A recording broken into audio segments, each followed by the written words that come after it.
Salut, ici Jean-François de Sentier du Bonheur et aujourd'hui on va parler de voyage tout seul, du voyage seul, voyager seul. Depuis pas mal de temps je m'aperçois qu'on est en train de promouvoir le voyage seul, le voyage sans un ami, des amis. Et en fait je pense que cela peut être dangereux, tout dépend où tu vas bien entendu. Si tu vas voyager à Paris, si tu vas voyager en gros, dans l'Europe, tu n'auras pas de gros problèmes, voire même certains pays. Mais globalement, on est en train de développer l'idée, avec des exemples à l'appui, que ce soit à la télévision, que ce soit à la radio. Je l'ai entendu à France Inter, je l'ai vu dans des sujets à la télévision. L'idée qu'on peut voyager seul et que voyager seul, c'est une sorte d'initiation.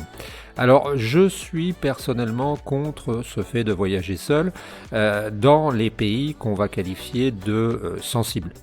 Parce que autant si tu veux voyager seul parce que tu as l'habitude de travailler avec ton ordinateur et que tu pars en Hollande pour aller bosser un peu, c'est différent.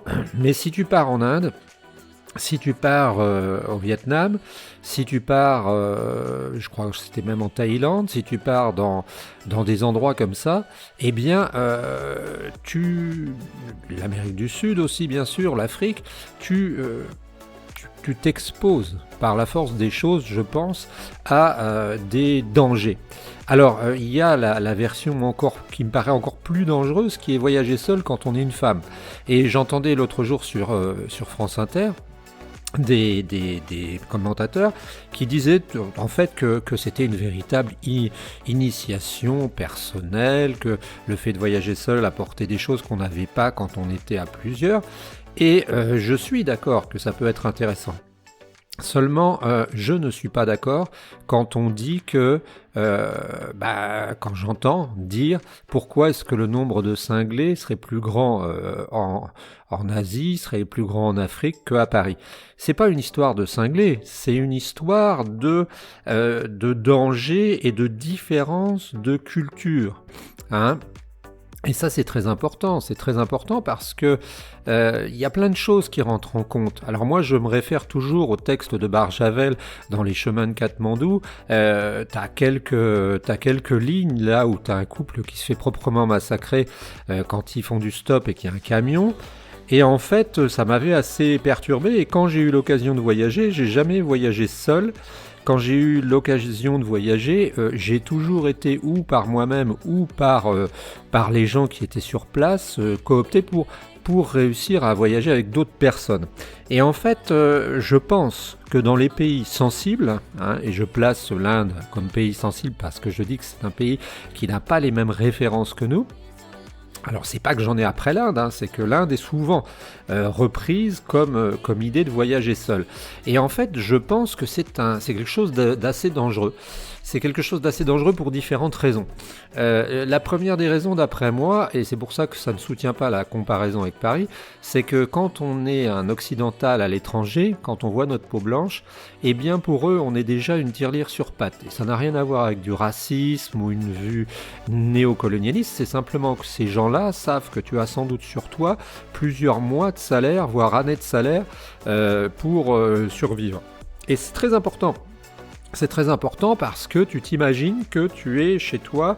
Moi je vois par ici, on est près d'Omaha Beach. Tu t'imagines que les touristes japonais, je sais pas moi, américains, se promènent chacun avec 20, 30, 40, 50 000 euros en liquide sur eux. Et je ne dis pas que ça créerait pas des envies chez des gens.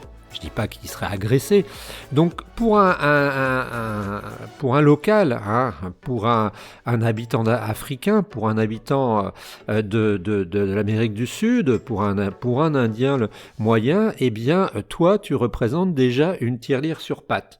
Une tirelire sur pattes, ça veut dire que s'ils te neutralisent, eh bien ils peuvent te prendre ton argent et donc vivre beaucoup mieux. Et ça c'est dans la logique des choses. Donc ça c'est le premier danger.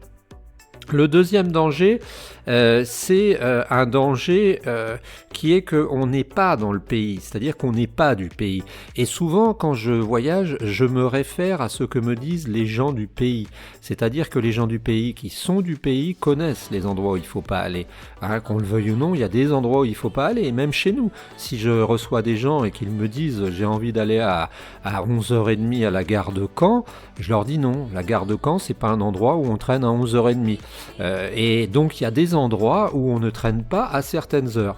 Et toi, souvent, tu ne les connais pas. Tu ne les connais pas. Donc tu risques quelque chose. Et la dernière chose, c'est tout simplement l'ignorance aussi par rapport à tout ce qui est sexuel, agression. Hein. Il faut savoir entre autres, bon, je parle de l'Inde, mais c'est simplement pour illustrer, parce que je connais bien l'Inde, il faut savoir que par exemple entre Bombay et Delhi, il y a déjà 2 fois moins d'agressions à caractère sexuel.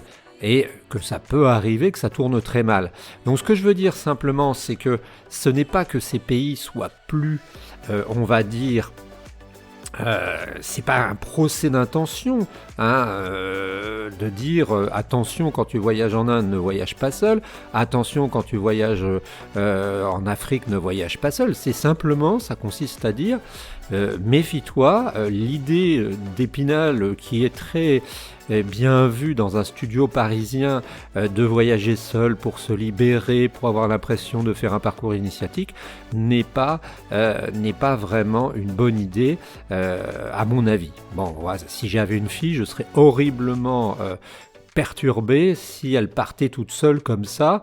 Alors pour un garçon, ça peut aussi être la même chose, parce qu'on va me dire que je suis sexiste, mais il y a quand même un petit peu moins de risque, bien que le fait d'avoir un appareil photo, le fait d'avoir un smartphone, etc., fait que tu es aussi en danger. Alors on va me dire, arithmétiquement, on va me dire, ah bah oui, mais alors si on voyage pas seul, on n'a qu'à être 2 ou 3. Oui, alors le problème c'est que on a même vu des cars parfois se faire rançonner. Donc ça veut dire quoi? Ça veut dire simplement que, à mon avis, il y a un autre danger auquel je pensais, c'est aussi le danger qui consiste à être malade. Hein. Alors quand on est en bonne santé, quand on est jeune, on part là-bas et puis on se dit oui, de toute façon, moi ça va, il n'y a pas de problème de santé, mais on peut fort bien attraper la tourista, on peut fort bien attraper une saloperie, et dans ce cas-là, on peut tomber inconscient. Et si on a une ou deux personnes pour nous assister quand on est inconscient, c'est bien pour aller voir où on nous met, dans quel hôpital, etc., comment on nous soigne, parce que donc pour moi, mais c'est personnel, l'idéal c'est au moins de voyager à 2 ou 3. 2 ou 3 pour pouvoir faire front. Maintenant, il est vrai qu'on entend à droite et à gauche tout le temps des cas d'agression de 2 personnes, 3 personnes. Le cas classique, c'est le mari et la femme qui circulent. Il y avait eu quelque chose comme ça il y a quelques temps dans un pays. Ils étaient à moto, le mari s'est fait tabasser, la femme s'est fait violer.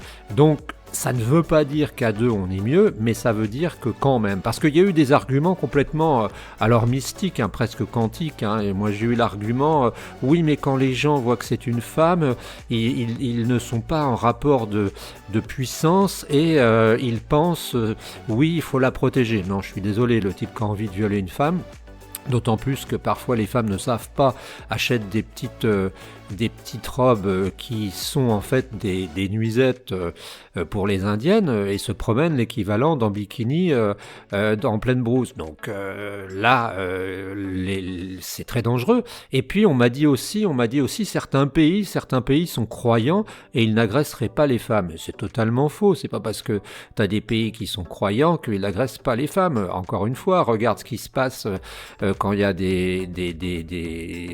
je le dis en anglais, riots, c'est des émeutes en Inde, entre autres, entre les hindous et puis les musulmans. Malheureusement, c'est absolument horrible. Alors, c'est la patrie de la non-violence. Donc, voilà, donc c'est ce que je voulais dire. Alors, comment réagir par rapport à ça? Eh bien, moi, je dirais que si j'avais une amie qui voulait partir, je lui dirais simplement, oui, peut-être qu'objectivement, il y a peut-être à peine plus de chances que tu aies un problème. Seulement la différence qu'il y a, c'est que si tu te fais agresser entre ton domicile et ton travail, tu peux dire que tu étais forcé d'y aller, c'est-à-dire que tu étais dans le cadre d'un trajet obligatoire.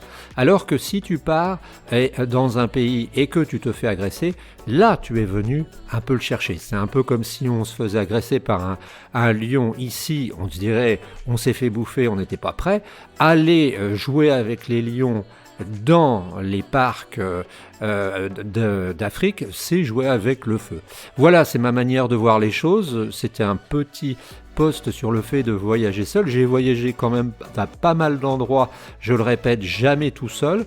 Relis le livre de Barjavel, Les chemins de Katmandou, et regarde comment ça se passe quand ils se font massacrer, ce couple, ça va te faire réfléchir. C'était Jean-François de Sentier du Bonheur, n'hésite pas à t'abonner, on se retrouve très bientôt sur la chaîne. Ciao l'ami.